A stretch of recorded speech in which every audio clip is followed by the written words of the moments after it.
আজকে চলে গেলাম আব্দুল্লাহপুর টিভি এসি বড় একটা শোরুমে। আর এই শোরুমে আইসা আমি ওনাকে কিসের টাকা দিলাম আর আমি কি কিনলাম, আর এদিকে দেখি এক দোকানে আগুন লাগে গেছে। আর এটা আমি দেখা পালাই তাড়াতাড়ি। হ্যালো এভরিওয়ান, আসসালামু আলাইকুম। তোমরা সবাই কেমন আছো? আলহামদুলিল্লাহ, তোমাদের দোয়ায় আমি অনেক বেশি ভালো আছি। আর আজকের ভিডিও শুরু করার আগে তোমাদেরকে জানাই রমাদান মোবারক। আর আজকে আমাদের বাংলাদেশের প্রথম রোজা। তোমরা সবাই রোজা রাখছো তো? যাক, বাসা থেকে রেডি টেডি হইয়া চলে এসে পড়লাম রাস্তার কাছে।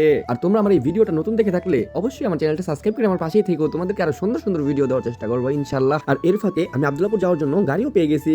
আর এদিকে গাড়িতে বসে থাকতে থাকতে চলে এসে বললাম কুচিয়ামরা হাইওয়ে রোড। আর এই কুচিয়ামরা থেকে সেনজি করে ডিরেক্ট চলে গেলাম আব্দুল্লাহপুর। আর আব্দুল্লাহপুর আসার পরে আমি সর্বপ্রথম চলে যাব বড় টিভির শোরুমে। আর এই বড় শোরুমটা আব্দুল্লাহপুরের অপোজিট সাইডে অবস্থিত। আর এই জেনারেল হাসপাতালের নিচের তলায় হচ্ছে হাসপাতাল, দ্বিতীয় তলায় শোরুম। আর এদিকে আমি সিঁড়ি দিয়ে হাঁটতে হাঁটতে চলে এসে বললাম ডিরেক্ট দ্বিতীয় তলায়। আর এই দ্বিতীয় তলায় আইসা আমি ওই টিভির আগুন দেখে মনে করছি দোকানে আগুন লেগে গেছে। আর এটা রেখে ডিরেক্ট চলে গেলাম শোরুমের ভিতরে। আর ওনাদের সাথে কথা বলতেছিলাম। আর এখন আপনাদেরকে সত্যিটা বলি, এখান থেকে আরো 3 মাস আগে আমাদের টিপি নেওয়া হয়ে গেছে। আর এখন আসছি টিপির কিস্তি দেওয়ার জন্য। আর এই সাইডটাই দেখো কত সুন্দর সুন্দর গ্যাসের চুলা। যাক, আমি এগুলো না দেখে আমার যেই কাজের জন্য আসছি সেই কাজ আগে শেষ করি। আর আমি ওনাকে ওনার কিস্তির টাকা বুঝিয়ে দিয়ে দিলাম। আর কিস্তির টাকা দিয়ে আসার পর আমার ফোনটা হারাই গেছিল। আর এই ফোনটা আমি পেলাম কিভাবে ভিডিও থাকবো নেক্সট পার্টে। আজকের জন্য আল্লাহ হাফেজ।